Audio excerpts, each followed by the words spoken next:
Hello and welcome to Seven Sacred Flames class, and we will be doing some or all of this class tonight online on YouTube, and you can check me out at www.hillary'selementsofhealth.com. Okay, we'll make it as easy as we can to understand from the video. So I like the idea of colors because I'm an artist a little bit. I'm a dancer mostly, but I really connect with the right brain, the creative side of things. And you can tell I like colors because I have fluorescent kites. But so from an artist perspective, I teach the artist way also sometimes. And from that perspective, using color is so great. And even from an Ayurvedic perspective, like we were talking before, the sight therapy for medicine is actually color. So understanding color, I think, is really useful. So this theory, this is all based on the book by Aurelia Louise Jones. Excuse my chaos up there. And it is called The Seven Sacred Flames. But many other sources have used these Seven Sacred Flames, and it is closely connected to the whole hierarchy of ascended masters that a lot of people refer to or use, pray to, etc. I don't know if there's a special name for that, for the Ascended Masters, but it's basically a theory that many masters who were spiritual teachers of some kind, or maybe some that we don't know of, even saints, like Catholic saints, some of them actually, the theory is, went through whole transformations of enlightenment, even to the point where their body actually was transformed. So the idea is that they did not die.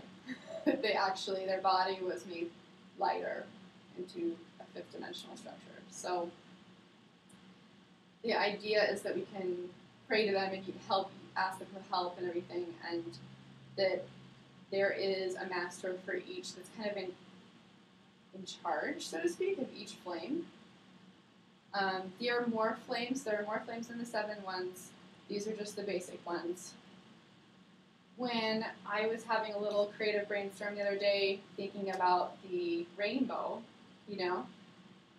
it's slightly different. The rainbow is slightly different than the way that they present the 7 sacred flames because of the color order.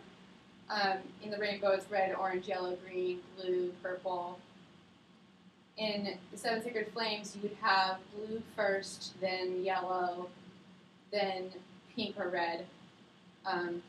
But at the same time, I deeply believe that everybody, they say in the book also, and they say this in other books about sacred flames and about ascended masters, that people are made, each soul is made on a certain flame. And the idea is, if you put all the flames together, all the colors together, you get white light, So we're talking about God, oneness, unity, creator, source, spirit, whatever you want to call it. In this class, I'm going to call it God because that's how it's presented also in the literature. I am okay with the word God. Some people are not. So I just want to make that really clear that I don't mind what word we use, actually. Because if I'm doing work and healing with people, I really don't mind using a different word if I have to, if it is triggering for people, because unfortunately in the patriarchal system that we've been through for thousands of years, the word God is triggering for a lot of people. Like they feel anger or not, or they don't feel familiar with it, or they don't feel okay with it or trusting it. But if you think of God as white light, then as you refract out the colors, white light would be consisting of many different colors. And that's the cool thing about studying this is, okay, so you get kind of all of the qualities of the Creator. Once you take them apart and study them, you kind of start to understand what the unity really consists of and what qualities to use in different situations maybe too, like what qualities you need, what qualities somebody else needs that you're healing, or what the group of people, there's different qualities, different groups of people too, and places, and all sorts of stuff, right? So if you understand the basic qualities of each color, of each flame, then you can use those. And what they said, like I said, is that each person was created on one flame, and so that's like a home ray. And there's one or two other ones that we're trying to master in this lifetime usually. And there's a whole chart of levels of ascension also that we'll go through, because the whole point of all of this is to become so enlightened that we ascend also, just like the Ascended Masters. So, everybody feel free, since we're all two of us, feel free to ask me any questions at any point. We don't have to be completely formal all the time. Some of these masters we can talk about, if they were Catholic saints as well, or if they are spiritual teachers.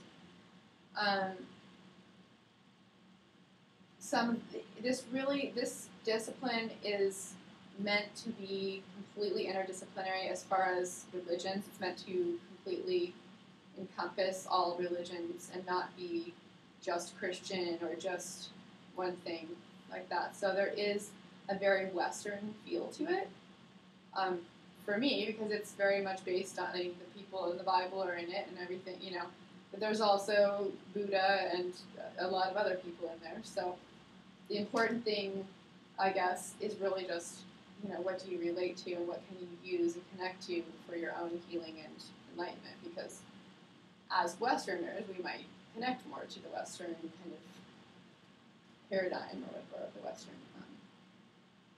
There's a word for that. Gods. Pantheon. This is kind of a pantheon. Okay. So let's go to the first ray. Oh, we will be mentioning archangels, which a lot of healers use now and are also kind of originally Christian, right? Or originally Catholic, or maybe even from the First Testament. The Elohim, when we talk about Elohim, Elohim, those are supposed to be like really deeply part of the Godhead.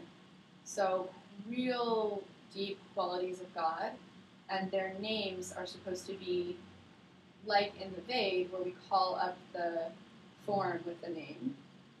So their names are sounds which are actually good to kind of meditate on almost. So they're called builders of forms. And they create the universe, as it said, galaxies, solar systems, planets. And whereas the masters are people that were at one point separate souls like us, they thought they were separate, like we do. They were usually human at some point, if not many times. And they kind of reunited with God and conquered that whole thing. And the archangels are kind of biblical characters. I'm assuming they're angels that are also have kind of superpowers because they're ascended. They were ascended as well. So, let's go to the first ray. The first ray is blue. And I've written down some of these, and we only have the first four here, and we can erase and do the next ones after this. And if you guys want, we can pass this around for your notes. And if you're taking notes, this is definitely the kind of stuff to take notes on, I would say. Yeah, that's cool. So we're a small class. The first ray is blue, and it is considered the blue ray people who first came to Earth, just as a side note. And blue ray, there's a planet apparently in the universe for each of these rays too. So apparently they came from the blue planet to Earth.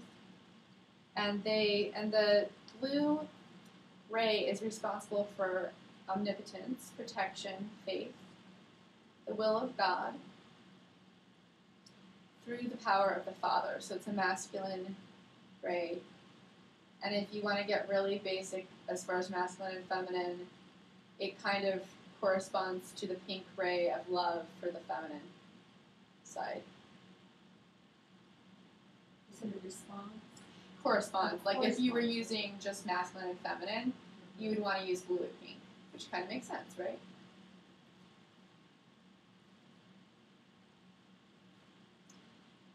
It corresponds to the throat chakra. The stones are lapis lazuli, sapphire, peacock stones, and blue lace agate. So if you're into crystals and using stones for healing, you can always draw upon the colors this way.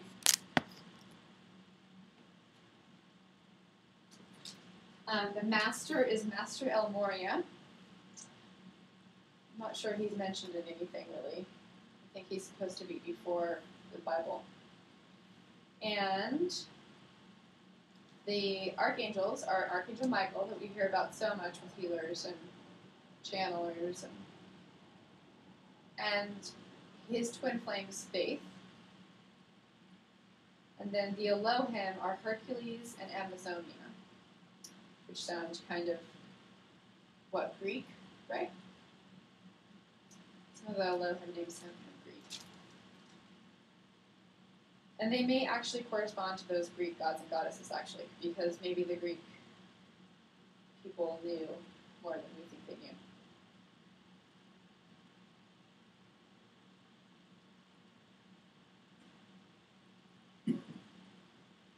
Okay, so the blue flame is also corresponds to something called the diamond heart. And the way to explain that is that it does have to do with emotional healing in a structured way. There's a structure to a diamond, and according to the book, there is a blue temple in a different dimension where there's a big blue diamond in the middle, and people sit around the sides and actually look at this diamond in order to heal their own heart. And I think that temple is supposed to be superimposed in another dimension over India, actually, in some place in India. There's all sorts of locations also. I didn't make notes to tell you guys about the locations because I feel like it's too confusing almost. I just have a couple of little notes, but... So the blue flame helps with courage, faith, dependability, divine power, certainty, and self-reliance. And that's what they say about Master El Moria.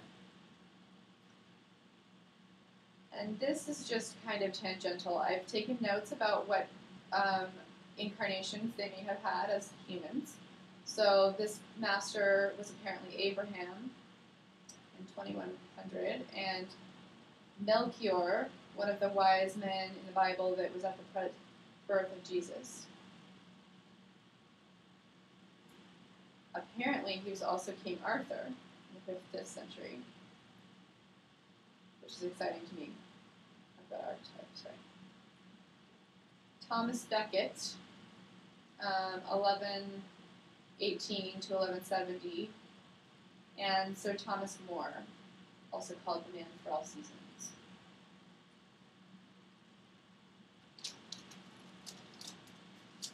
You don't have to know the masters, really well to use the flames. I'm just kind of making a note of the masters for you because they do seem to be, if you use their names, apparently you can help call up the flame.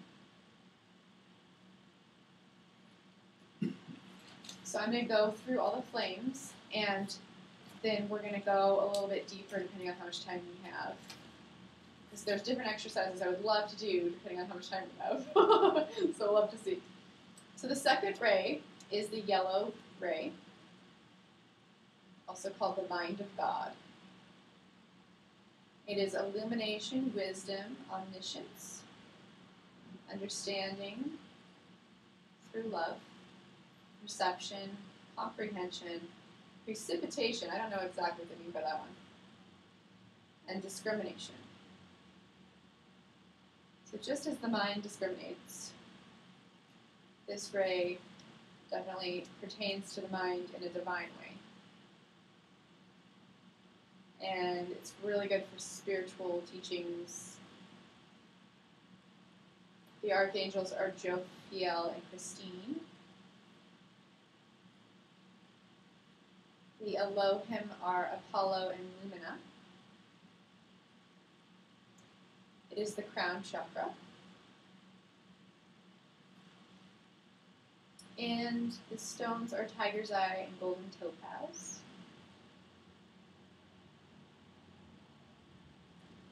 The master is Lord Lanto, who is apparently had a lot of incarnations in China. He is accompanied by Gautama Buddha, Jesus, Lord Maitreya, Master Kutumi, and Confucius on this flame. So it's really the flame of the spiritual teacher, kind of. Apparently, Lord Lanto was the Duke of Chao in ancient China. He was the Yellow Emperor. He was a ruler of China at the time of Confucius, and his chest is said to have glowed with yellow light, as his heart was so pure.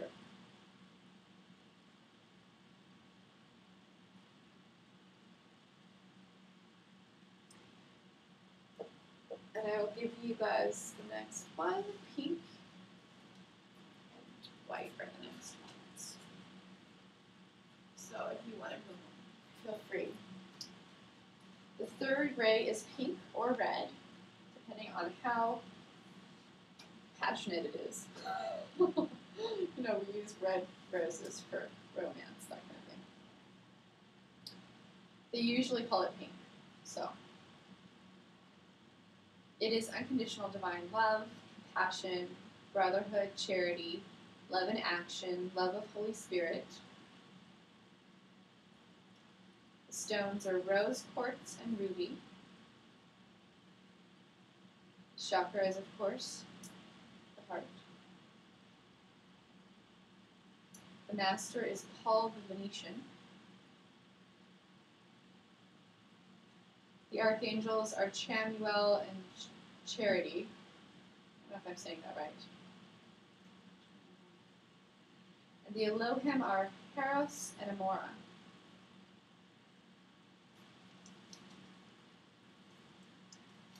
Apparently, Paul the Venetian was also on the government in Atlantis. And then he went to Peru and helped the Incas civilization flourish. He was, in Egypt, a master of esoteric architecture who apparently helped to construct the pyramids with Master El Morya. There's some really stuff that's like, sometimes when you first study it, it's like, wow. It's a little bit incredulous, but I like it because it kind of explains a lot of stuff. He was apparently Paolo Veronese, I don't know if I'm saying that right, 1528 to 1588, an Italian Renaissance painter who received little formal training and had an illustrious career. And then he was Paul the Venetian, who influenced and inspired the Statue of Liberty in France.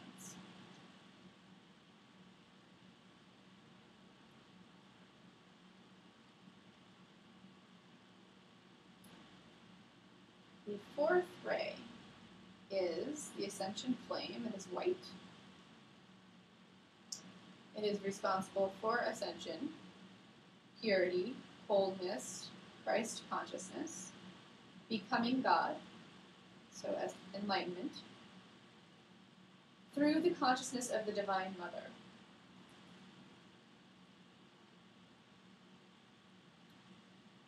The chakra is the base of the spine, or the root chakra.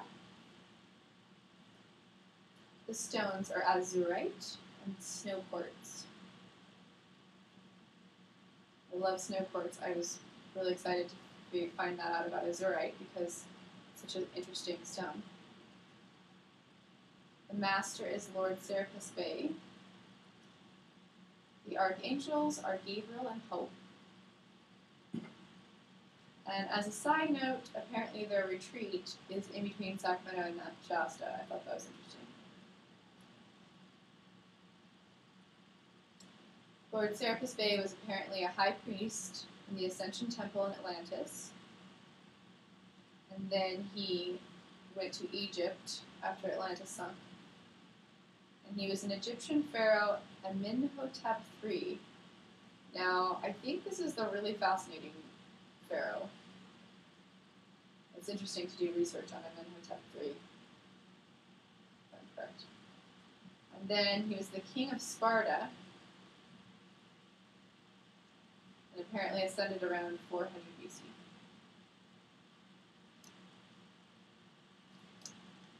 And we will come back to the question, what is ascension? Because there are 7 major initiations for ascension that I want to go over after we're done with the flames. So when you guys are done with those whiteboards, I'll take them and put the next flames on them. You guys are fast writers. If you're thinking about doing healing work, which it sounds like both of you are, this is the kind of thing that you could call on before you even start working on somebody, you know? Especially when you know which ones you're the most, you have the most connection to. Because as the healer, using your power actually is, you probably don't always know what person is connected to you. Okay. Let me get a paper towel and I'll be right back.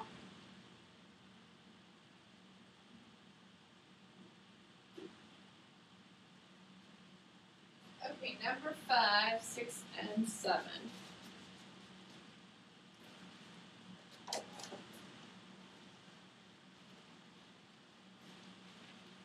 So, number 5 is green.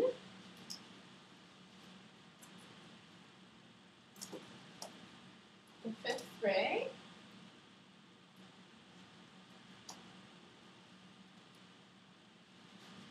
It is about healing at all levels. So another good one for healers.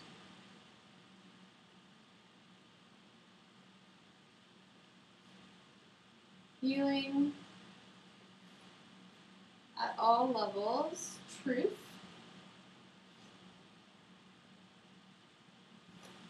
Constancy. Manifestation. Also, this is the money way. Abundance. So, God's abundance through the Immaculate Heart of Mary, they say. Mother Mary is kind of a symbol of this ray.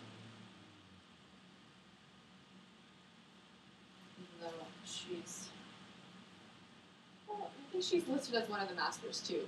Even though this master is Master Hilarion.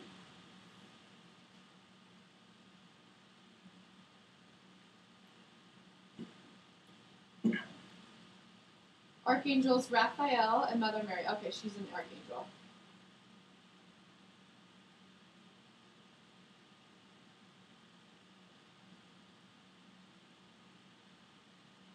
Stones are emerald. If you ever use emeralds to help somebody heal, it's really, I really feel it. I like that. Emerald energy. Okay, jade, chrysoprase.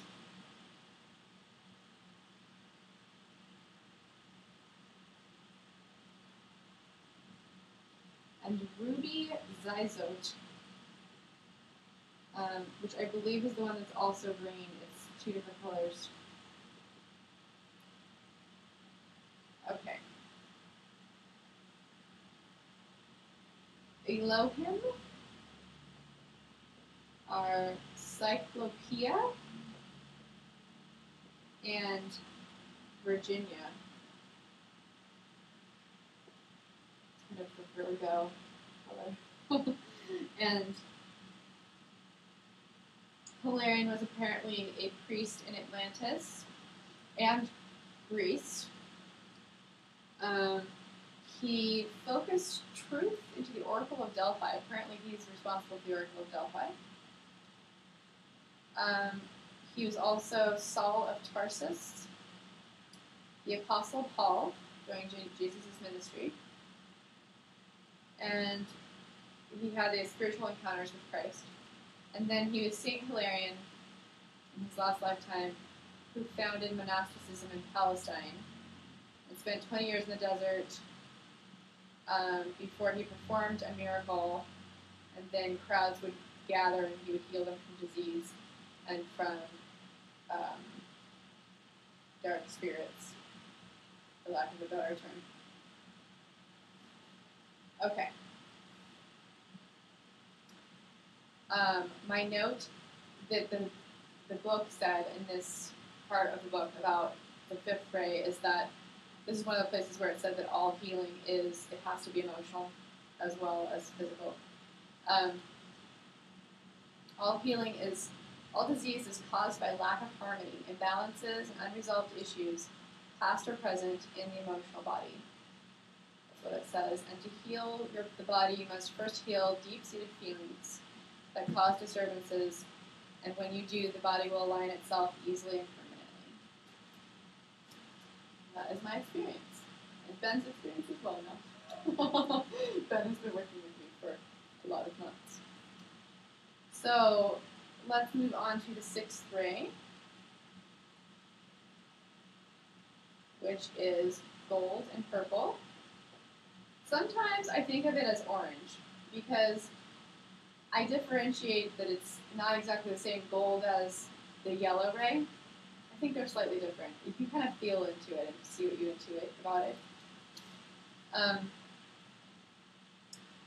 This is the resurrection flame. And that name is important. And it is about the ministration of the love of Christ or God. When they say Christ in these books, they don't mean Jesus himself. They mean the archetype of Christ.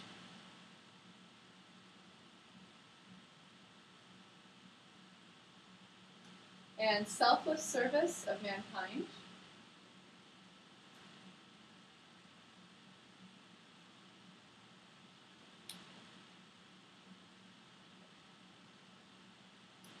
And devotion to fellow people. I changed that and said devotion to fellow men. And spiritual worship through devotion.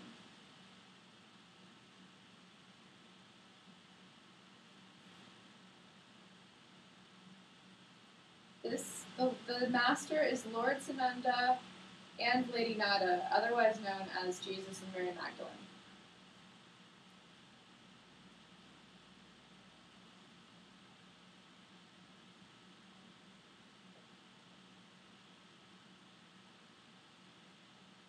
Sometimes I joke and call him Master J. Master J and Mary Magdalene are apparently twin flames. And the wedding at Cana in the Bible was apparently their wedding. The chakra is the solar plexus.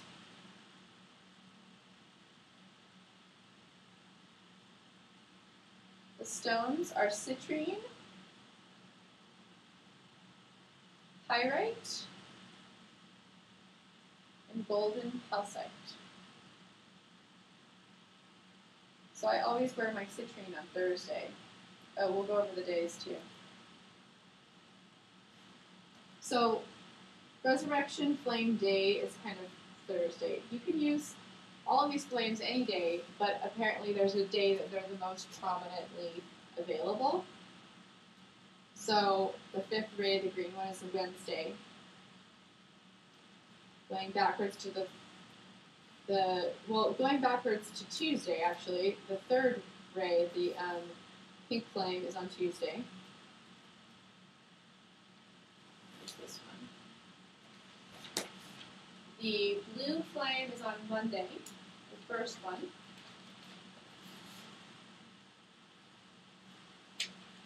The yellow flame, the illumination flame, is on Sunday. The ascension flame is on Friday.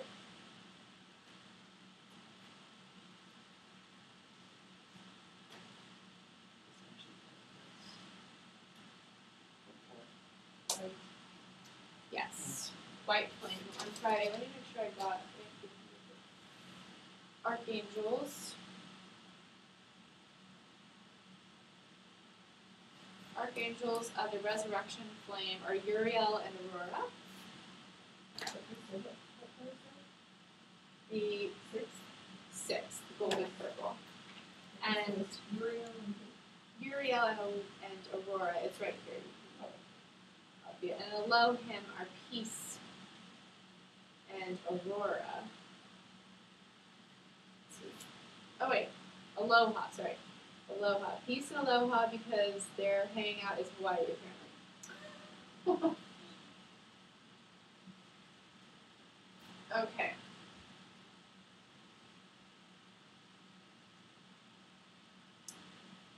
So apparently Mary Magdalene and Jesus worked together to assist the earth toward ascension. Also, her name is also Lady Nada. She has certain cosmic authority for the coming age. Because we've been in patriarchy and we're now going into a divine mother age, actually, she's going to be our kind of authority figure in a lot of ways. Just kind of exciting for some of us.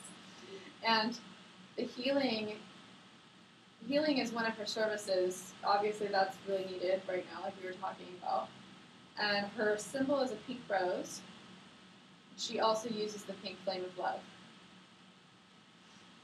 And apparently she's on the karmic board, which is only 8 beings of people who help decide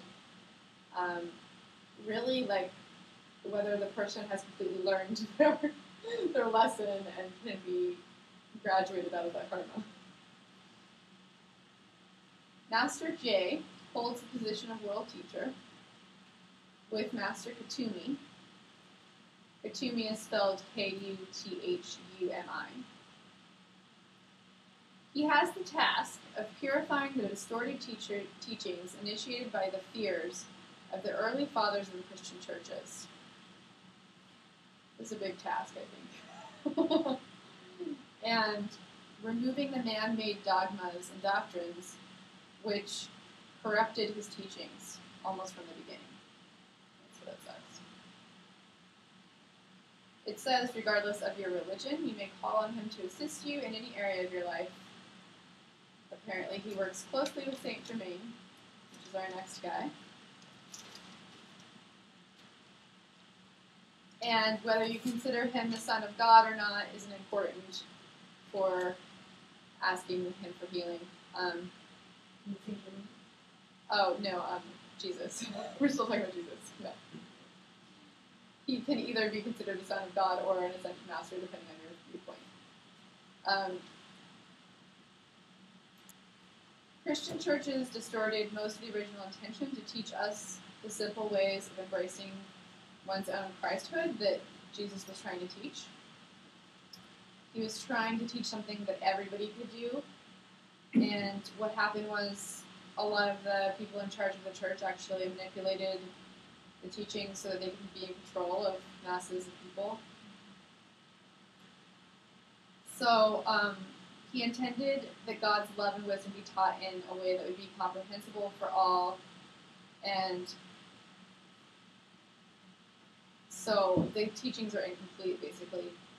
Apparently he incarnated in Lemuria, and then also was King David, Joseph of Egypt, son of Jacob, and Joshua, who led the Israelites into the Promised Land, and then, of course, Jesus, Yeshua ben Joseph, who was the most known, of course, for his resurrection, which is why he's part of the resurrection flame.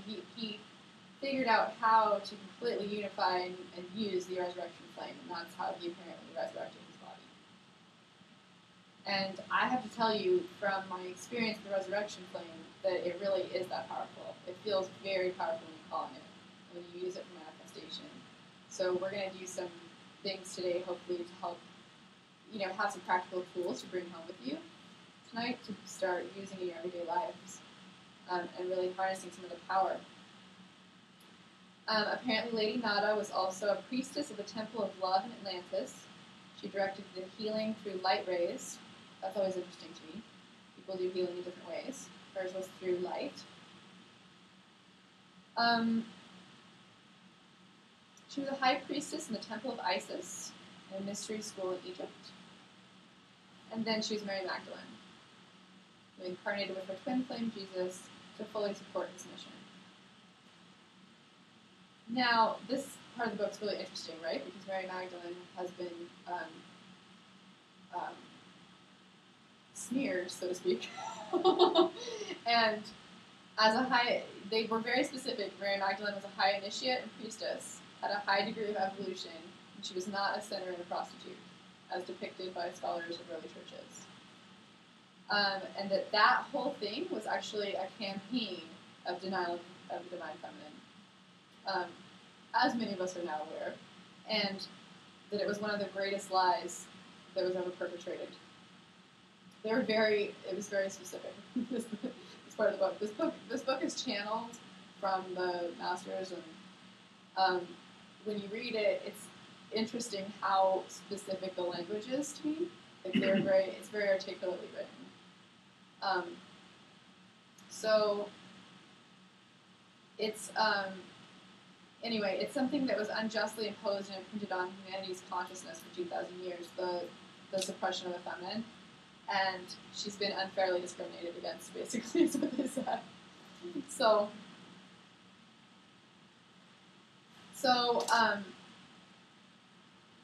it's exciting to be going into the next age, in which we will have divine feminine prominently again. And apparently Mary Magdalene also has ties, I've heard from other channelers, that she has ties to belly dancing and some stuff like that. It's kind of cool. Okay, the violet flame is the next one. It is number 7.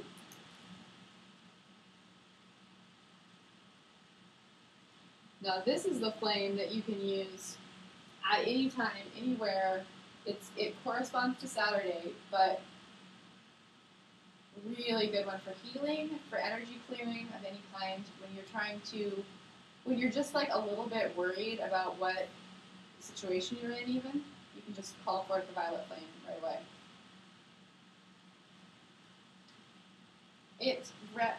It represents freedom, transmutation, and I love the word transmutation, because transmutation is like what we do, Ben, when we do the process with emotions and beliefs. We're completely changing the programming. So that's what this flame really is and does, and it's really useful for completely purifying in a way where you have to feel it all and you have to release it all, and it's gone permanently. It's not karma that comes back. Diplomacy. I don't know why that's part of that one. It is said to be a combination of the blue and pink flames. So it has both genders and both love and the will of God. So that's part of its power. It is about ceremony and application of science also, and true alchemy.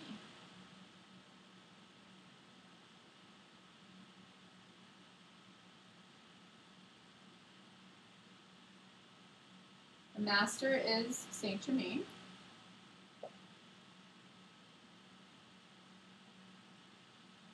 It is amethyst and violet fluorite stones.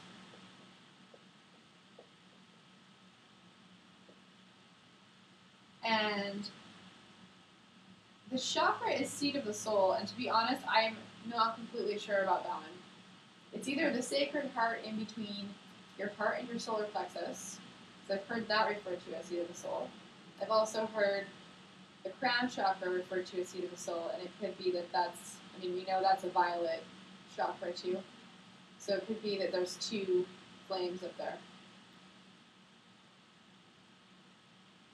So maybe they're connected. Illumination and violet flame, yeah, sure.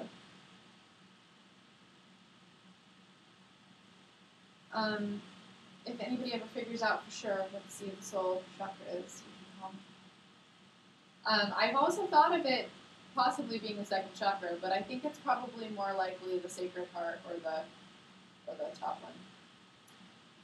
The masters, Saint Germain, the archangels are Zadkiel and Amethyst.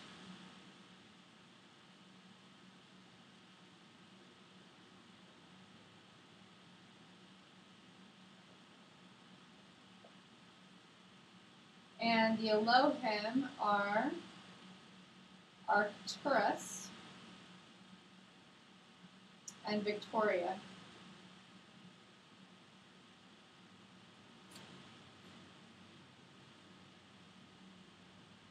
It's always interesting to me because when you live in Victorian times because of Queen Victoria, then you have the quality of the violet flame. Because I heard actually that around that time there were a lot of people invoking the violet flame. That's what it says in the book, and it doesn't explain it, but they said that those people didn't want to meditate, so they gave them divine invocations or prayers to use. It's just interesting, and I think that some of them apparently ascended, but so much of Victorians. Yeah, like the Victorian time is right before the turn of the century and then right after. So like 1840s, I think, to around like 1910, it starts to be Edwardian. It has to do with who's the queen and the king, of course. But apparently, the violet planet is called Omri Tus, and you can use that also in invocations if you want. Violet planet. Saint Germain was apparently an 11th century prophet, Samuel. Also Saint Joseph, father of Jesus and husband of Mary.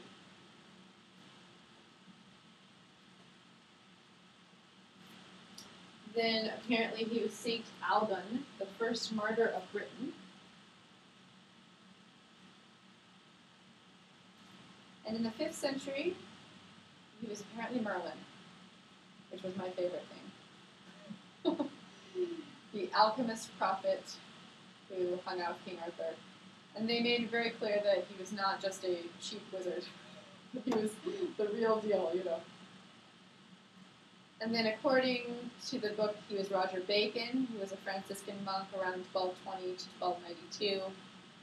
And then, apparently, this is the controversial one for me, it was apparently Christopher Columbus who discovered America.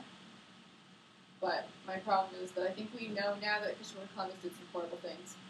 But I'm not exactly sure. And then Francis Bacon, the author who is actually Shakespeare, and was son of Queen Elizabeth and Lord Leicester from 1561 to 1626. And then he was Saint Germain, the miraculous person in the courts of 18th and 19th century Europe. And for more info about the Ascended Masters, you can consult a book by Mark and Elizabeth Clare Prophet. Actually, I don't have the name of the book, but it's probably has something to do with the Ascended Masters title. You missed, then, the controversial point that Saint Germain may have been Christopher Columbus. Wow. This violet flame apparently acts as sunshine does impersonally and instantly. So whenever it is called forth, its power is like the sun. It shines light and it transmutes things. So it's interesting because they say, like, you will feel, if you call forth the violet flame, you will feel whatever feelings are there that need to be felt. But it's a gentle way of transmuting because you don't have to wait, you have to resist and then wait in resistance for someone to trigger your issue. And and then resist that whole process, right? And then go through a whole story and think that it's real. So,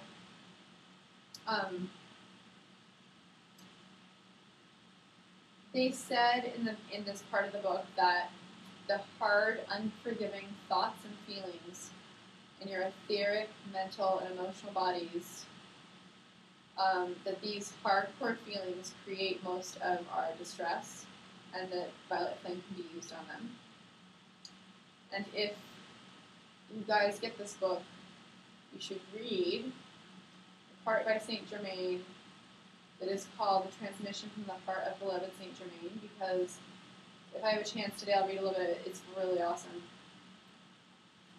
He's a good, he's interesting when people channel him, really says. Okay. So I want to go into now practical ways of using the flames. If anybody, you already had a bathroom break. If anybody else needs water or bathroom, none.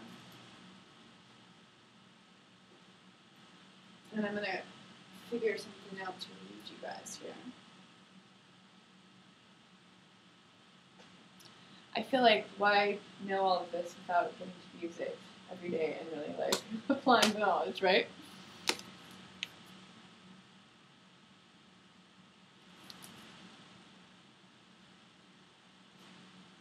So did you say you were good, Linda, or you do need to go back? You know, I'm about it. That would be part of the suggestion.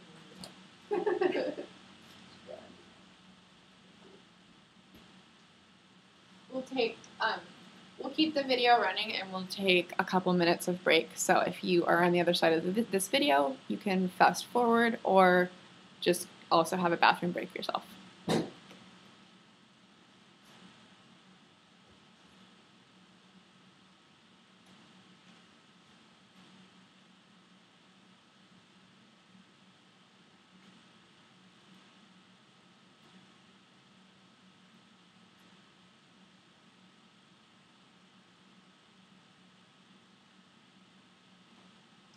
Do you have any questions, Ben? While she's...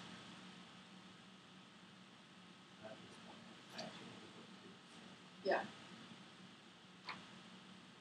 I'm going to kind of highlight the things I like the best to use.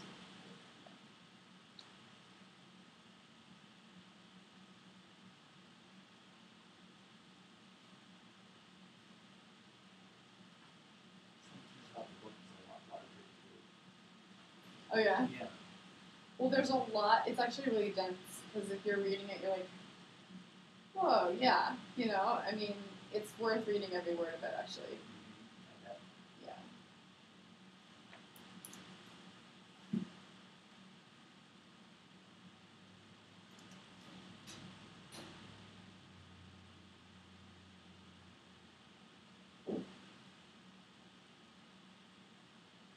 Okay, so great videos, especially, I always watch the Monday, the First Ray one.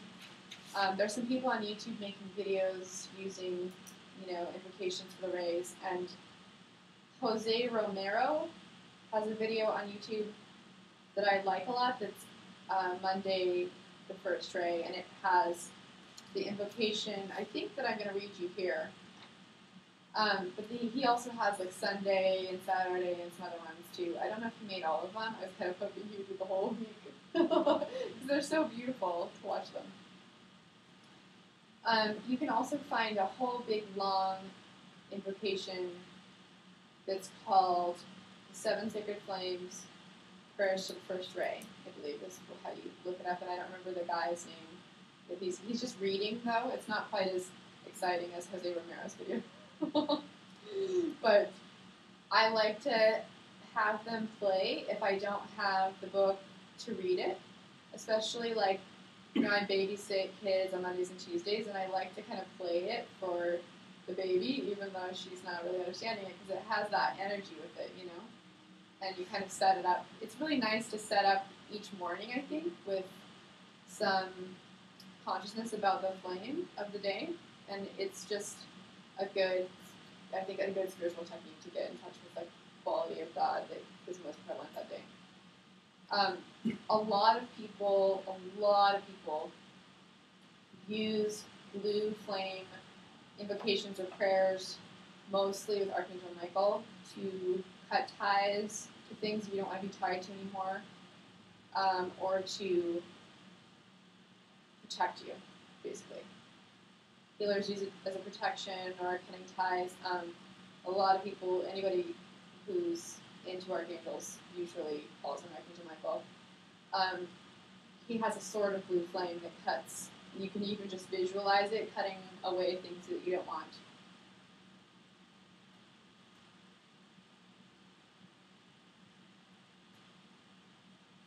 The blue flame, like I said before, is also about emotional healing. So I always like to think about it like this, as much as protection and trying to protect in a archetypal form is useful sometimes, at the same time, to me, there's no real protection unless we're really feeling and releasing our feelings.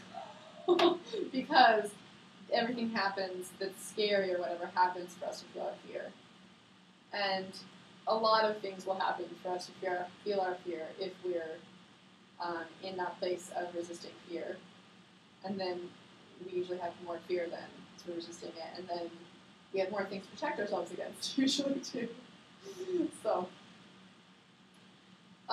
also, the blue ray can be used for complaining or unhappy people.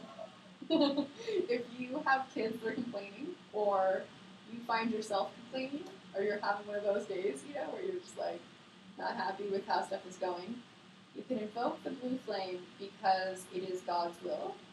And it's like the feeling is you want to align your heart kind of with God's will flame so that you can kind of feel that your whole life is just flowing in the direction of God's will and that you're not resisting or fighting against that, because that is where usually the unhappiness and the complaining comes from, is the feeling of not being okay with that surrender. It's really about surrender, this ray. And that's what Master El Morya says in this chapter a lot. I always also check out on YouTube videos from people who channel Archangel Michael. You can hear whether or not they're, for me, I feel that you can hear whether or not they're accurate or not, and whether there's really Archangel Michael or not. Usually he'll always say, I am Archangel Michael at the end, and it's very articulate if it's really him. And it kind of says stuff that you already know a little bit about what's happening in the world, but he highlights certain things at certain times. Like right now, this is what's happening. This is what you can do to help yourself, It's just really kind of useful, I think. There's an emotional blue... So there's a meditation in this book. It's on page 33 if you get the book. And it is the Blue Temple meditation, but it has to do with the blue diamond in the middle and looking at it and imagining your heart to also be a blue diamond. And so that's a useful thing for emotional release, I think.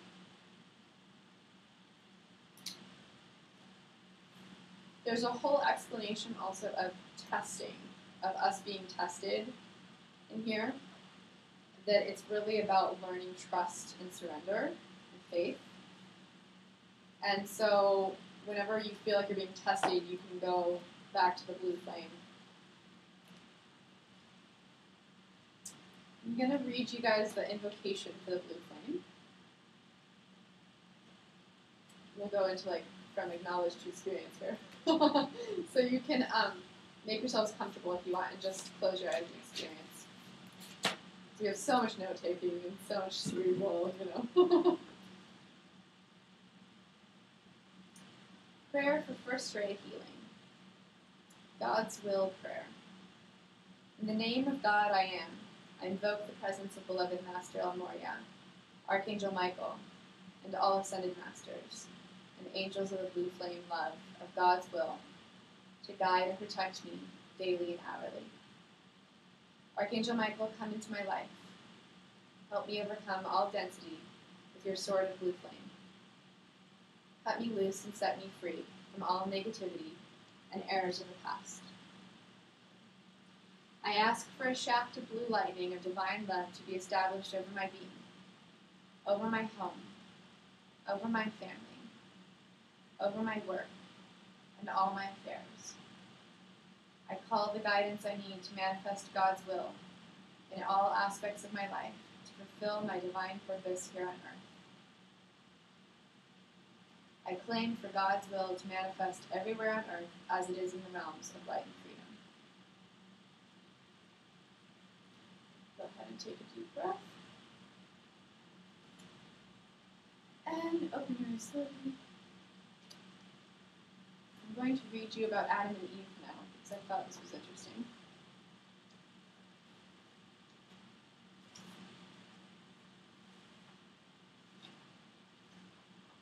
I guess Master Oldmont was talking about this.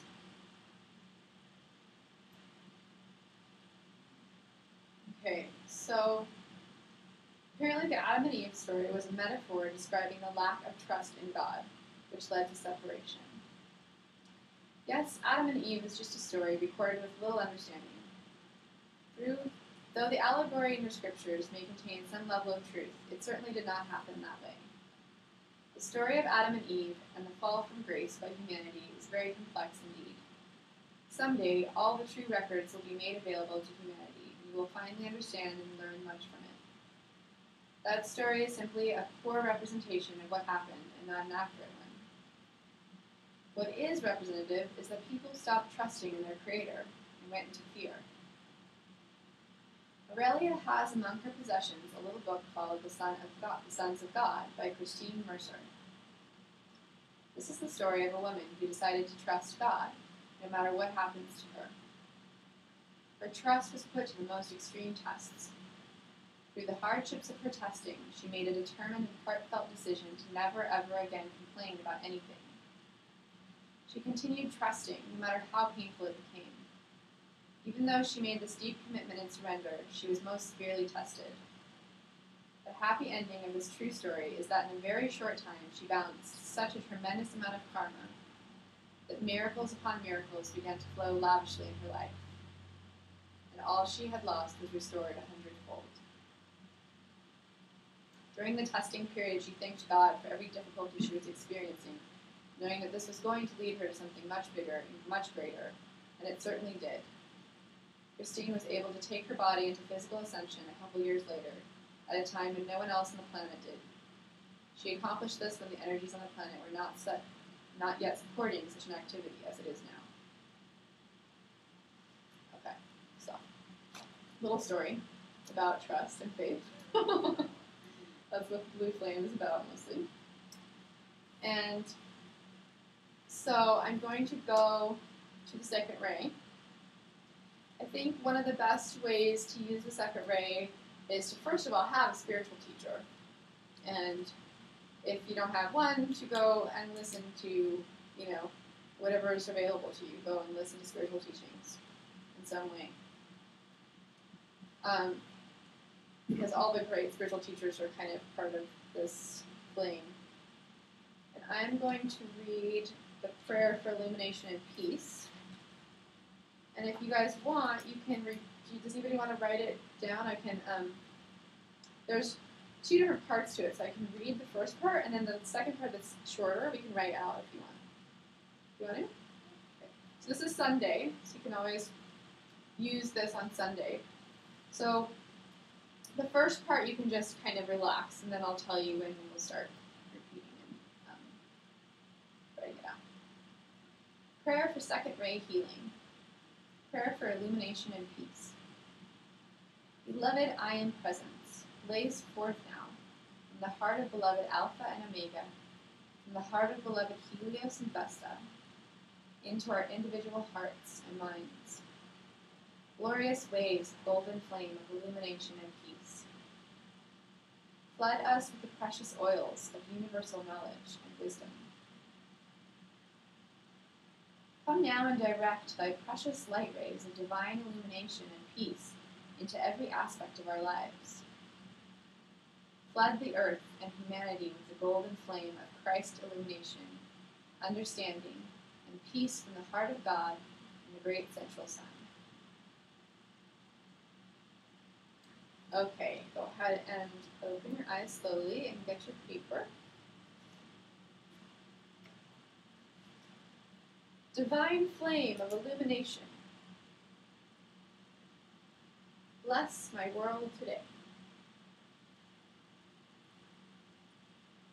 This is a really nice, simple one. Golden waves of peace, bless my world in God's perfect way.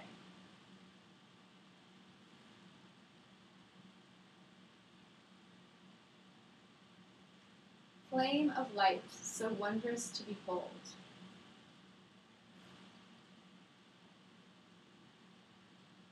Am I going too fast?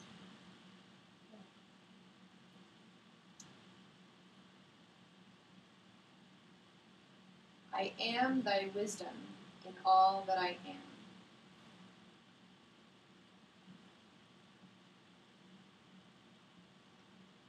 I'll repeat the whole thing over again after I'm done.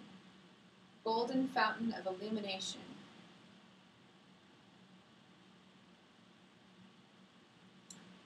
infuse every part of my being with thy golden oil. I am, I am, I am, illumination blazing.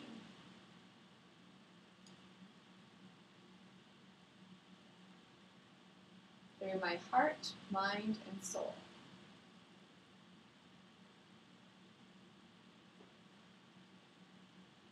So once again, divine flame of illumination, bless my world today. Golden waves of peace, bless my world in God's perfect way. Flame of light, so wondrous to behold. I am thy wisdom in all that I am. Golden fountain of illumination, infuse every part of my being with thy golden oil.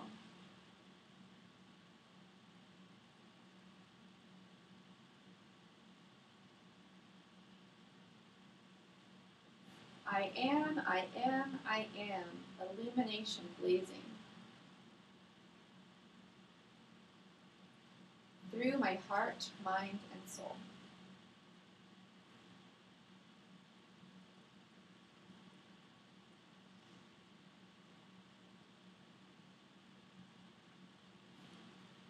Apparently you're supposed to repeat that one 3 or 6 times. In groups of 3. But hopefully it's giving you a little flavor of what the flame actually feels like. That's what I'm hoping. And we can talk about what flames people actually are maybe later too. So the third flame of divine love, I use it with healing a lot to increase self-esteem, okay, because most women especially do not feel loved enough. And most people could use more self-esteem. And then harmony in relationships. If people feel love already, then they go into a relationship already in the plus instead of the minus. Having something to give instead of expecting something. I actually use an invocation combining the resurrection flame and this one for my personal health, because as a woman, it's vital to our health to feel love in our physical body. So I say, I am the resurrection and the life. You can write this down if you want, you don't have to. I am the resurrection and the life of the divine love flame in all of my cells.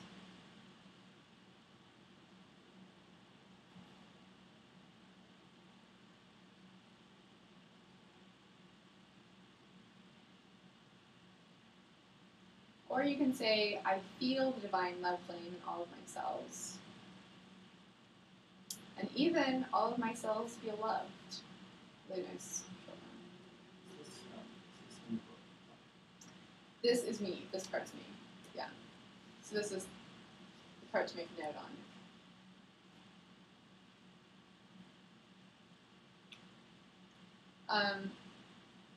I'm going to read you guys. I open my cup to thee, one of my favorite. Let's see. There's a lot of really great. There's 3 great divine love prayers in here, and I use those along with love meditations that I created for people who do healing work with me. And it's so important. The love thing is such a big deal. You can always invoke the meditation in this book called The Journey to the Crystal Rose Flame Temple of Love is really like kind of delicious, almost like it. It gives you the feeling of not just love, but like almost chocolate. Like it has this, really sensory experience. Okay. So let's try a different experience form if you guys are open to it this time, since you've written and you've meditated. I will read a line and you can repeat. Is that okay? Okay. Prayer for third ray healing. I open my cup to thee. My beloved, victorious, I am presence. Light of my soul. My beloved, holy Christ self. Wisdom of my soul. Beloved Father, Mother, God. The great central sun. Beloved masters of the great white brotherhood. 7 mighty archangels. And 7 Elohim of God. Yeah, I don't think I'm saying it right. Beloved Virgo. Our dear Mother Earth. I am so willing to be filled with the love of God. I open my heart to thee. I am so longing for grace from the heart of God. I open my heart to thee. I am so hoping to become divine love. I open my heart to thee. I now pour forth my love and devotion to thee, asking to be restored to my eternal cosmic freedom. As I am renewed in thy embrace, I feel the peace of thy eternal love flame.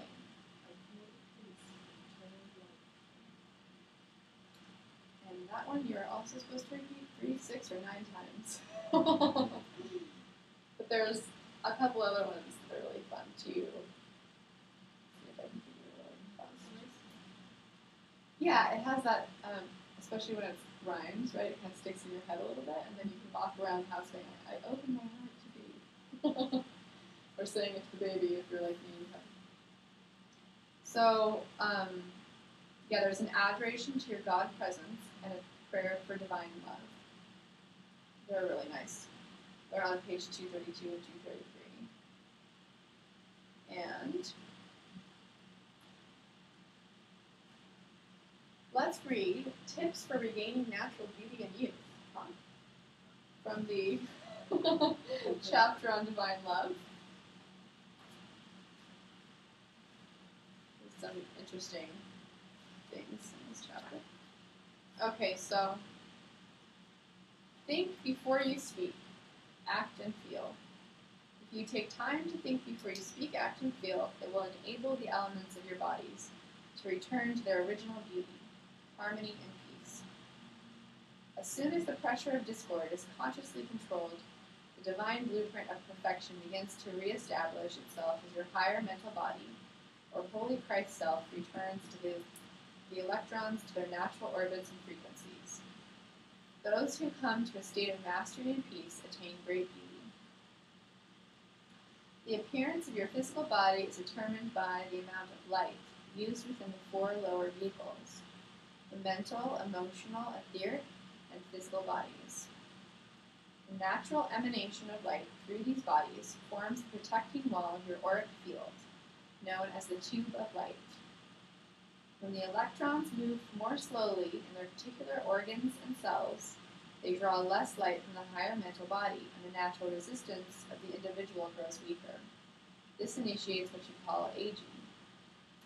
When you, as an individual, and the rest of the human race, learn to remain harmonious at all times, and the energies released through your various bodies is always harmonious and joyful, there will be no such thing as old age or disease. This is how, in the very near future, you will start creating your immortality increment by increment, growing more beautiful as you grow older. When you learn to raise your vibration to a high level of love and harmony, and are able to maintain this frequency as a way of life, a state of great beauty and harmony will be expressed within your life stream. The bodies of ascended masters, angelic hosts, and other cosmic beings are ever growing finer and more beautiful as the energy pouring through the electrons is ever charged with more light, love, and balance. Oh, interesting note. How to draw light into your body. You have been taught the importance of drawing from your presence the light that is the food of the inner bodies, and the only means by which their vibratory action can be accelerated. This is done, beloved ones, through the magnetic law of attraction. Your attention on the object of your desires becomes a funnel for directing it. As soon as you put your full attention on something and pour love into it, you immediately begin to create and bring into your world the substance upon which you directed your attention. The point about pouring love into it is, I think, what some people and myself in the past have forgotten that part of the manifestation part.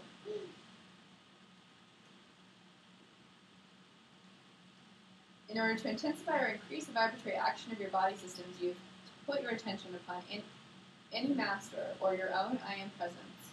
While there, you will naturally charge that substance of light as mechanically as the battery of the car is by the charger. Simply lie flat on your bed and visualize that light pouring through all of your body systems for 5 minutes, 3 times a day, apparently. And that will greatly accelerate the vibratory action of all your vehicles. I am Paul the Venetian, your mentor of love and lover of your soul. And, well, this is the divine flame, so it's pink light, but he didn't specify though. He just said light. He said focus on an ascended master or your own I am presence, and your I am presence is supposedly above your head, 20 inches, I think. It's 20 something above your head.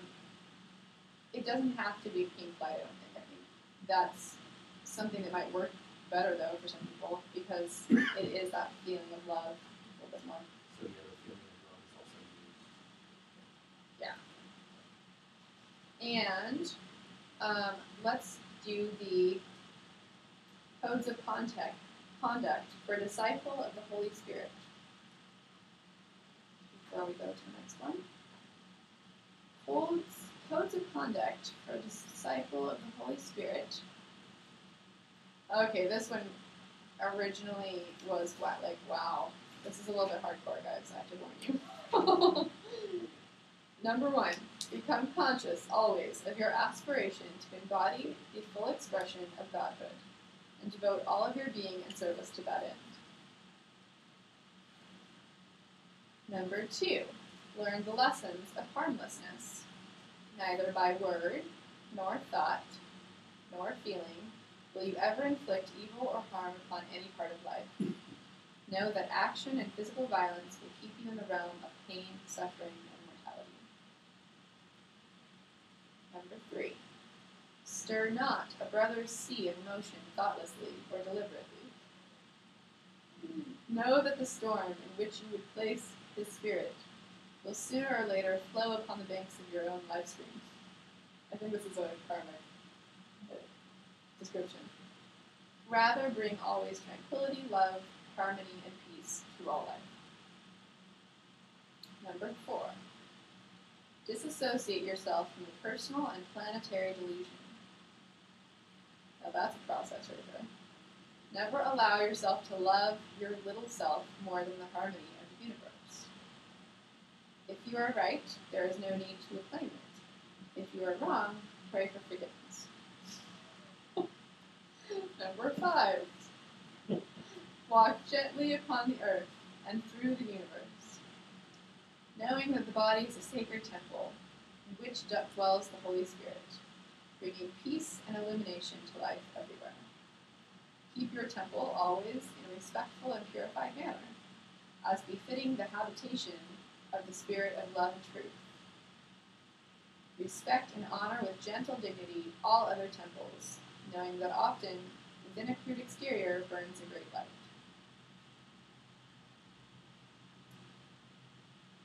Number 6. In the presence of nature, absorb the beauties and gifts of her kingdoms in gentle gratitude. Do not desecrate her by vile thoughts, sounds, or emotions, or by physical acts that despoil her virgin beauty. Honor the earth, the mother, that is hosting your evolutionary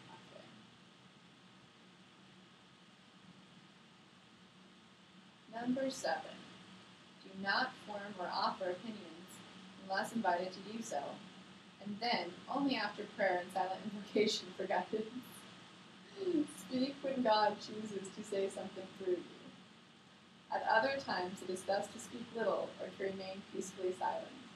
That's when I stopped. Number 8. Let your heart sing a song of gratitude and joy unto God. Be grateful always for all that you have received and that you have in the now moment. Tap into the river of life, river of love and abundance that lies within the Sacred Heart. Number 9. In speech and action be gentle, but with the dignity that always accompanies the presence of the living God that lives within the temple of your being. Constantly place all the faculties of your being and all the inner unfoldment of your nature at the feet of the God Power, endeavoring to manifest the perfection of compassion when meeting those in distress. Number 10. Let your word be spoken in gentleness, humility, and loving service. Do not allow the impression of humility to be mistaken for lethargy. For the servant of the Lord, like the sun in the heavens, is eternally vigilant and constantly outpouring the gifts of love to those who open their hearts to receive them. Okay. So I would caution, the only problem with this, right, is it is a description of an enlightened being, actually, is what it is. Like Tom would say, it's not a prescription, it's a description. So, not that we can't use the principles of it, but just to be careful because, you know, the Enneagram 1 type personality, for instance, will get very righteous with this kind of stuff and use it against everyone else, you know, which is use what... it as a belief, is that... Yeah, okay. use it as a belief, exactly, and that is what happened with all religious words, is what happens. People get, you know, really righteous, and then they actually go do what God said not to do, which is like... Funny how the Holy Spirit is used in Course in Miracles. There's a lot of believers. Yeah, like with the concepts. Yeah. And, Yeah. They turn it against themselves. yeah, and it's like, it's not bad to start out having beliefs, but it's just, you have to be careful with the whole American Puritanism and the Christian, you know, way that's happened for centuries, and just remembering that all beliefs are actually just concepts and none of them are actual truth, you know? But anyway, but the divine love flame is super useful though. So I would really recommend doing some kind of meditation, even every day with Divine Love Flame in some way, because it's so healing on so many levels. You know, I mean, love is the thing that heals the emotions in the body without, probably the fastest, you know, without having to go through as much stuff all the time. And if you don't have enough love containing you, you also don't have the ability to release things and to heal. Love is the thing which enables us to have other feelings without it being like unbearable, kind of. So, fourth ray, the Ascension ray. Let's go over the different initiations of Ascension, if you want, because that seemed pretty important. And also, it's a little bit entertaining. The Ascension initiations, I find, are also pretty hardcore because if you listen to spiritual teachers, usually you won't hear it even go through all of these when they're describing. There's different levels of spiritual teaching, and this is probably one of the most high, as you can tell when I read this. The first initiation of Ascension is to completely surrender to God's will. Discipline, so that includes discipline and transformation of beliefs and feelings that are not in alignment with our divine self, and the dissolving of rebellion, which is like ding, ding, ding, all of America. To me, it's like such an American problem, you know? We all have a little bit of a teenager in us in America, and I think we don't even understand why we want to dissolve rebellion necessarily, because there's been so many untrustworthy leaders, not just in America, but in all of the Western world for so long, people that we cannot trust, supposedly spiritual authorities or governmental authorities. So rebellion became this like sign of like intelligence, actually. And in a lot of ways, it is if you're, you know, underneath a corrupt realm or reign. So the dissolving of rebellion is really about your relationship with God. That's really all it is. It's when it comes down to it, the stark truth, which is very ugly in some ways for people to finally see, I think, is that we are all rebelling from God. I haven't seen one person yet that I've been, you know, helping or healing with. Myself, I'm not, you know, exempt from this rule. I've not seen anyone who was just already completely in alignment with God, because it has to do with our relationship with our dad, usually. And so there's usually some rebellion still left over from that. Because our dads weren't all super pure and weren't always, like, representing the best archetypes to us,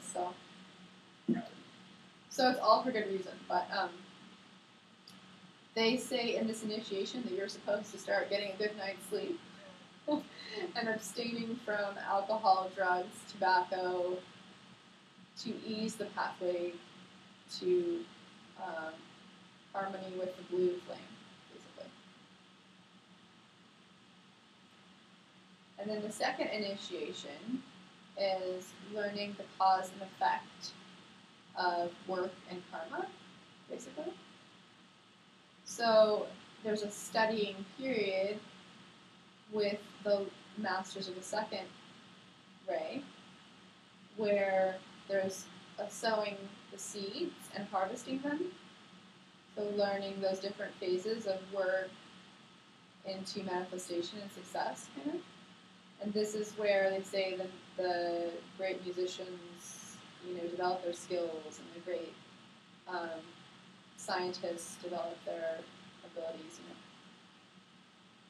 The third initiation is in the Temple of Love, and it is about unconditional love. It's an unconditional love test.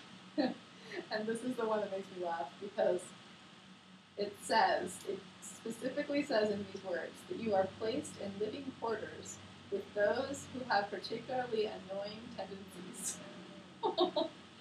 So that you may be tested as far as tolerance, compassion, and understanding. And they say this is where the most people leave. They rush out the door and leave us, they say, because this is the really difficult test, you know. Number 4 initiation is personal. Apparently, there's personal contact with Serapis Bey, the master of the 4th Ray. I don't know if that's literal, like that you know that you're contacting him or not, but they say you must draw forth enough purity to see his face, and he will stand within your aura and show you any negative imbalances in the inner bodies that are still there. It says the candidate will hear many voices, and only true discrimination, prayer, selflessness, and humility will discern the voice of silence. And I think that's interesting, the idea that the candidate will hear many voices, because, you know, there are people who've kind of gone into schizophrenia at certain stages of enlightenment. So I don't think that that's completely as coincidence. So you think they're talking about here the silent voice that we hear in the Yeah, this voice of silence where there is no concept of thought. It's not like out here inside. Yeah. It's like what you would contact if you were meditating and you got into that real zone place in meditation.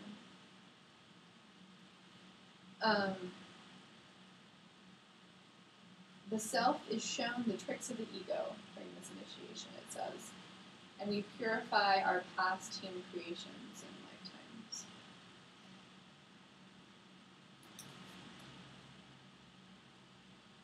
The 5th initiation is called the Consecration Temple. Apparently golden sandals are placed on our feet and silken robe on the body. And Master Hilarion, or Archangel Raphael, gives consecrations to the different parts of the body, like the hands are given the flame of healing. The feet are given anchors in the sacred fires. The sacred words consecrate the lips and are also considered healing powers. So if you notice that if the truth is said in a certain way, it can be really healing to people. So that's an interesting point, because that is another way of healing. Consecration of the eyes allows us to see perfection and call it forth also.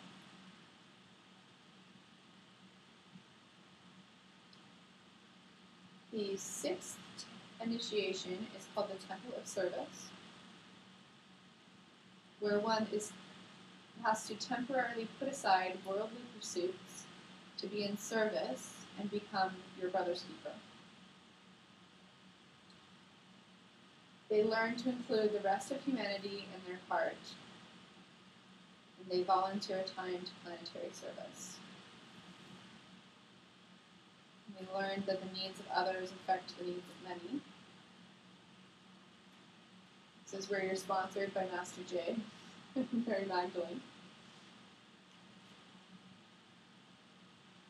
And you learn about being a humble servant to the disciplines of hierarchy, which goes back to the rebellion concept again, I think.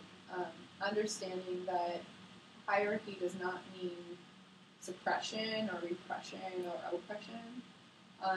That's not something that we know as Americans naturally usually. But when you look at nature and you see the hierarchies in nature, like that there's a hierarchy of atoms which make up cells, which make up, the flower. It's like no matter whether you're the atom or you're the stem of the flower or the person that's watching it, you have a special job to do, and you're part of that hierarchy. And so there's like a surrendering to that hierarchy that allows true humility. And they say that people who are spending their entire lives in the service of some activity or organization to assist the consciousness of the collective are 6th level initiates. So I was thinking, when I thought of that, I thought of like Mother Teresa. They say a lot of people have lost, like they stopped there also, because this is another place where they run out, like, I'm done. The 7th initiation is the Violet Fire Temple, and it is where every atom, cell, electron of your being is purified under the direction of Saint Germain, and you become a window through which God flows. And this is how my guru strikes me, actually, as this window through which God flows. Ease and grace becomes your physical body, and you are operating under the laws of harmony. There are no more low vibrations or low vibration substances going through your body anymore. So you're not attracted to things that are bad for you, basically. And there's no disconnection from love at any time. And this is when you're ready to fully externalize the will of God. And then your body actually ascends and becomes fifth dimensional. And I think that the being ready to fully externalize the will of God means you actually are okay with saying things exactly as they are too. You don't care what people think, or you're just speaking the will of God. Okay. So let's go to the 5th. Oh, there's a really cool concept in this book called an atomic accelerator, or an ascension chair, which is just a fun meditation or visualization to do if you get a chance to do that. It's on page 120 of this book. The meditation actually is 116 to 120. And I'll read the ascension affirmations real quick. That's on page 235 before we go to the next thing. Ascension affirmations. I am a fountain of youth and eternal purity. I am the fullness of my Christ victory. I am one with the heart of God. I am the purity of love. I am the purity of the resurrection flame. I am the purity of the healing flame. I am the purity of the ascension flame. I am the purity of all my desires. I am the purity of my thoughts and feelings. I am the purity of my intentions. I am the purity of all my chakras. I am the purity of love in physical form. I am God in action in all I do. I am the fulfillment of my ascension in the light. I claim my freedom and victory in the light now. So that one is, we use I am a lot because that is one of the most powerful phrases that exists because of your I am presence. And that's why we use it a bunch in the empowerment process when I shift energy. I usually try to use I am, whatever, because we are all of these qualities and everything. So if we really align ourselves with all of them, then we stop having, disharmonies.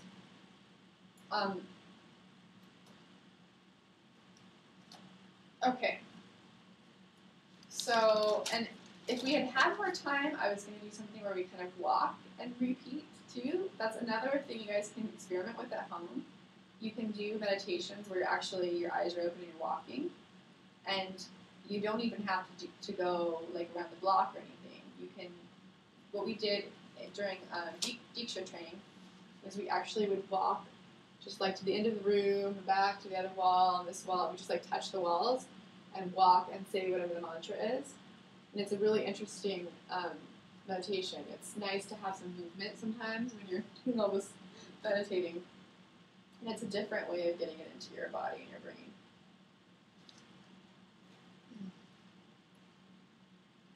Just like chanting or saying things out loud has a different effect slightly too than doing it internally.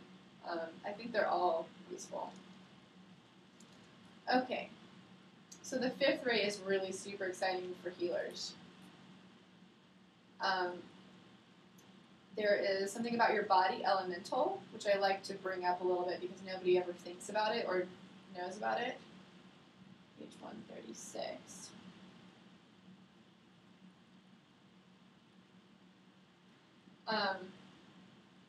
Everyone in human form has at its service a body elemental of great intelligence, which animates and controls the mechanism of their physical body. From time to time, it becomes antagonistic toward the form it is assigned to when there is abuse and no love for the body or gratitude towards the body elemental for the dedicated and faithful service it renders. The body elemental is often required to serve the energy of the same life stream from the time of the first embodiment upon planet Earth until the soul attains ascension. This body elemental has often been compelled by the lords of karma to activate and maintain the physical body it has been assigned to each time the soul takes a new incarnation. It is the body elemental that assists the beating of your heart, activates your nervous system, and takes care of the proper functions of the organs and all systems. It can be reprimanded when any portion of the physical body ceases to function properly. Truth is that because of the misuse of free will and lack of mastery and love over the uncontrolled emotional, mental, etheric, and physical bodies of the soul, these energies create chaos in the physical body. The body elemental is then forced to work very hard to repair such repetitive damage without ever receiving gratitude from the soul it serves so faithfully. The same as you like to receive recognition and gratitude for services that you render to other human beings, it is important that you acknowledge your body elemental daily, sending it waves of love, golden light, and endless gratitude. So I just wanted to note that. Make sure to thank your body elemental before you go to sleep at night. Okay. Now, may I ask a question? Yes, please do. Elemental, are you talking about like a spirit or more like fire, air, water? Good question. They are not that different, actually, because there are elementals in terms of personalities that actually run those elements of fire, air, and all physical things, all physical matter has an elemental associated with it. So it's kind of like the elemental that's associated with your body. You have a special elemental. It's so interesting, and I'm sure you can get much deeper with the concept, but that's the basic. And if you thank your body elemental, you start having kind of a feeling of what it, eventually if you're using your intuition, you kind of have that little bit of feedback about what it is, But I'm all about elemental stuff, actually, so if you ever want to talk about elementals, I'm into elementals a lot. Yeah. It seems like we need to go throughout our day in a natural way with love and gratitude. That's the basics, huh? Yeah. Okay, I'm going to kind of get a little bit faster here since we're getting close to the time of being done. When you go to sleep at night, you can ask to go to the Great Jade Temple in Telos, in the 5th dimension of Lemuria, inside Mount Shasta, if you want extra healing while you're asleep, basically. There's a lot of places you can ask to go in your etheric body when you're asleep. This is just one of them, and it correlates to the green ray of healing, and so it has to do with your physical healing. So when you're sick, it's a great thing. And it doesn't matter if you don't remember it, If you asked if that was your intention, then probably you're going to go there. And a lot of times when I've asked, I just had no memory at all. So that means really deep sleep, at least.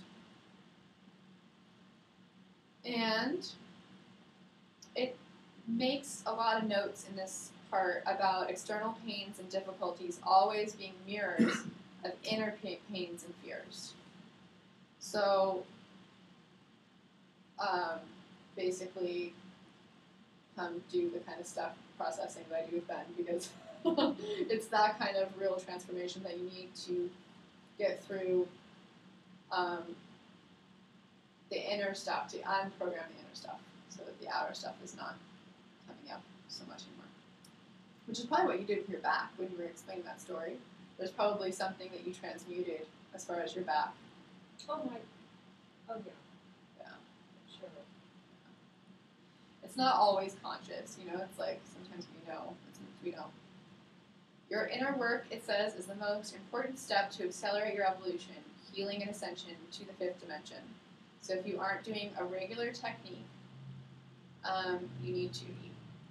And of course, I teach a bunch of things like that, regular techniques. But what I want to emphasize with this class is just to, like, you know, on the day, like, get up and kind of invoke the green flame and maybe do a prayer to it, or do some kind of energy healing to yourself with it, or whatever, you know, just kind of work with that energy a little bit on that day. I think you can use it any time, but it just, it's a little easier to feel on Wednesday.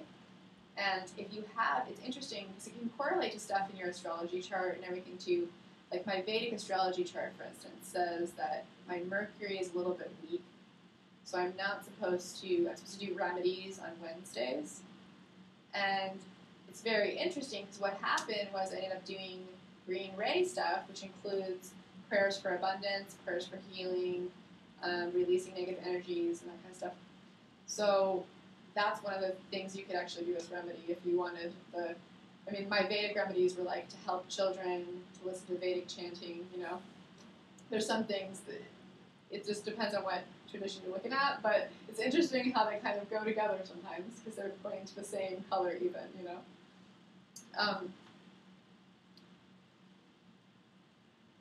It says too, this is an interesting point, because you hear this a lot with people who are going on a healing journey or something.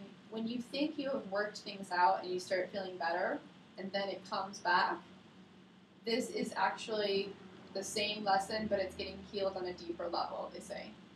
And they just want to make sure that we know that we've healed the surface level, now we're going a step lower and deeper than that, which is like what we do with the Chiron process. And as progress in healing happens, your energy will come back, they said. Humanity has been working with 5 to 10% of their potential, according to the book, which is kind of like what they say about the brain. And the rest of your being is in slumber. That's what they said.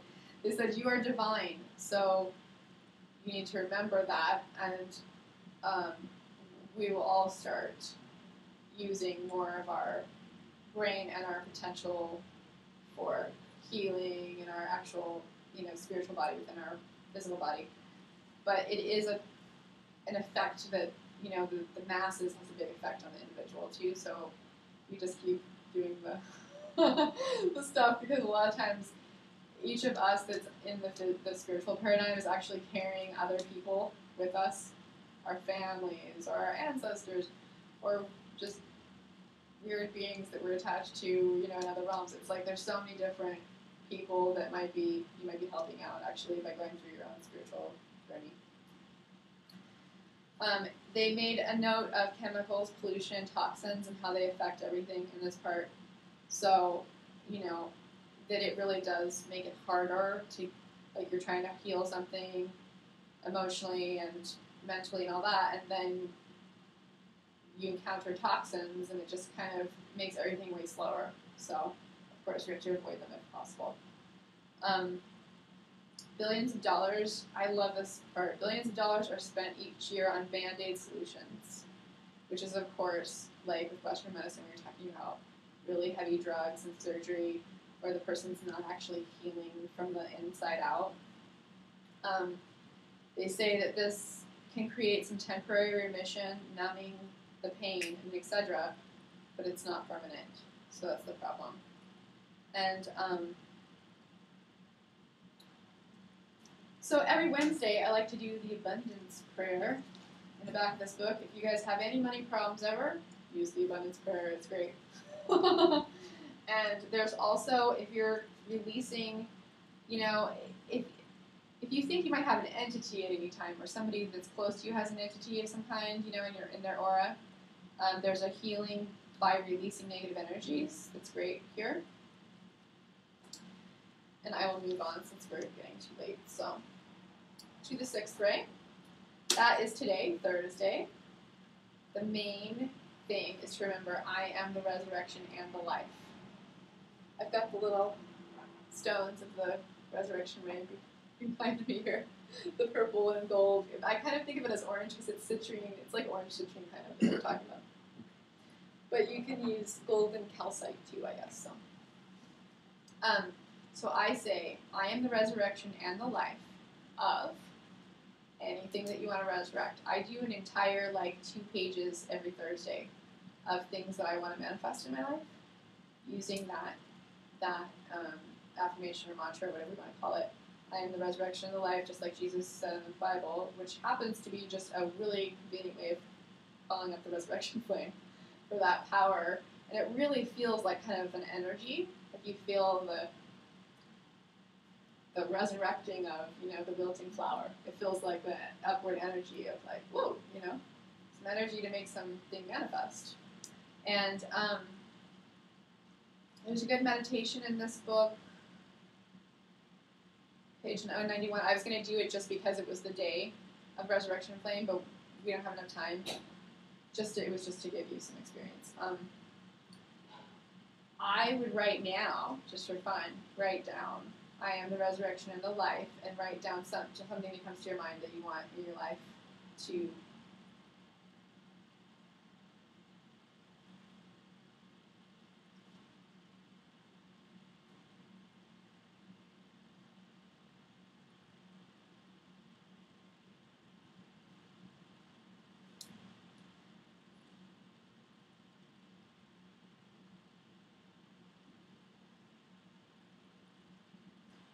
feel that it's starting to get dark a little bit sooner, because in the past it hasn't been quite this dark as long at this time when I was teaching.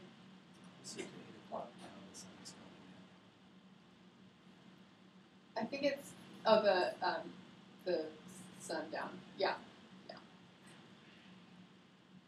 You guys have thoughts? Is it Tina? That's Yeah. That's cool. You got to see her since you were talking about it. Okay, 7th ray. Personal invocation is actually really good for this one. So, like the other ones, I tend to use what's in the book because it just feels really complete and they word it really well. With the violet flame, just get really familiar with it and start manifesting it however you can. You can just start really sincerely. Please God, I call upon the violet flame, to cleanse out the energy of this room, or whatever you want, like that. It's really powerful, and they say that personal invocation is even more powerful than they have all sorts of invocations also in this book. It's on Saturday is when it's, apparent, but everybody just uses it all the time, as much as you can, actually. I'm going to read you guys real fast the invocation to flood the world with violet fire, because that's a really nice one for the whole planet when you want to do blessings for the planet, which I sometimes use that with some of the rituals I do for Druid holidays, actually. Flood the earth with violet fire. In the name of the great I Am, I call off the light of 1,000 suns, the great central sun, angels of violet fire, beloved Saint Germain, beloved Zadkiel, and holy Amethyst, Omri Tus, ruler of the violet planet. In the name of God I Am that I Am, saturate the earth and all of her evolution with limitless waves of violet fire. I call for the action of the violet transmuting flame and the action of the will of God to manifest on earth now and forever, an ever-increasing spiral of divine perfection. I call for all discord and activities on earth that are not reflecting the highest light and God's holy purposes to be miraculously swept and transformed by the power of the violet flame into divine love and harmony. for the restoration of earth and her people into their original blueprint of perfection that was originally intended.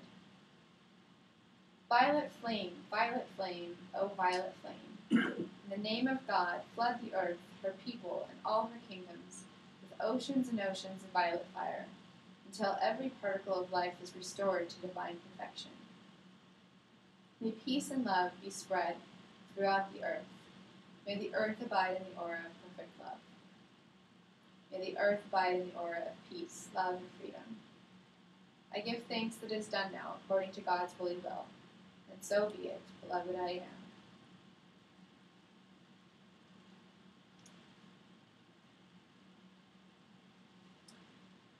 So it's funny because you were talking about the earth before, and then it just kind of went together with what you were thinking about, I think. And I just had an intuition when I was doing this. You know, you were talking before about energies leaving someone, or maybe it was Galen, she was talking about energies leaving someone but going into somebody else, or not getting completely cleaned. Down. Yeah. Yeah, this is the flame to use actually for that, because it transmutes. It takes something that's dark or whatever and makes it into light. So it's like complete transmutation. And it says when you call forth violet fire that you will go through all the things that you would with transformation of karma and of emotions and all that stuff. But it will be faster and easier. And it's like kind of like putting your foot on the brake instead of like being in the defense, you know? It's like, okay, go for it, go with it, you know? So, and apparently Saint Germain is the coming age's avatar of the Aquarian age, the way that Jesus was of the Piscean age. I think the fact that he was Merlin, it's kind of exciting if he's the avatar of the next age, because then it's like real magic is coming, you know, the magic of transmutation, and it doesn't just, they say it doesn't just get rid, it balances and transmutes. So when we pray to it, I said all this stuff. It is the blue and the pink flame together, and at some point it was brought back to Earth. I don't know, it was something about Atlantis and Lemuria that they stopped using it for a while. And then, like I said before, apparently some people at the beginning of the last century used it a lot, invoking it, because they didn't want to meditate. They used invocations and prayers, and some of them ascended. And if we use this freedom flame daily, it will help us let go of chaos and reconnect with our I Am presence. And that is it. Now you can ask questions or leave if you need to, or whatever you want to do. And I always think I'm going to tell them to get their crayons out at the beginning of class so that we could like color code if you wanted to put in your notes to help remember. And if you want to do that now, you can. I always forget to say it for some reason at the beginning, you know. I looked in Yeah, my notes or what? the book. Yeah. I like the invocations. Yeah. I thought they were pretty powerful. Yeah. Yeah. I'm not. So what's the name of the book? Seven Secret Things. Really, Louise Jones. She's passed away since then. She was a channel in Mount Shasta. I don't tend to get really attached to prayers and that kind of thing, but this book definitely grabbed me, and it felt very powerful right away. So. Well, I think it's like a good place to start if you haven't used that. Mm-hmm. You know, like I know in the Jewish tradition they have a whole set of prayers for everything that kind of gives you some boundaries in which is kind of started. Mm-hmm. You know, and this Well, kind of reminds me about that. Yeah, I think I used to use a lot of Vedic mantras and Sanskrit and stuff, and I think that some of us, like me, have to do it from all different angles and kind of have the Western, English thing too. Well, right, and I like the part of like the walking meditation. So I've been doing that for a while. Mm-hmm. Well, that was just me. I But just it's, did I that. like that. They do that up at the Mm-hmm. I don't. I got it from the Diksha people, the oneness movement. Oneness? Oneness movement, yeah. I got Diksha, which is a blessing, like Reiki, kind of. It's a transmission, an energy transmission that you get, and it's a whole spiritual movement too. So there's a guru called Bhagavan, and if you look at videos of him, he really says some stuff that's like right. I mean, he's really good at speaking, and I like how he approaches the emotional body, because that's always my thing. Is how are they dealing with that or not? Because a lot of people don't. A lot of spiritual teachers will like bypass the whole thing, kind of, and not talk about it. And so if they talk about it, I'm always like really interested. But anyway, it is just really useful, practical kind of thing to use for healing is those different flames. I mean, even if you don't need the, meditations or the invocations or whatever to kind of understand the flames and use them in your own personal healing is pretty accelerating. Thanks for being with us.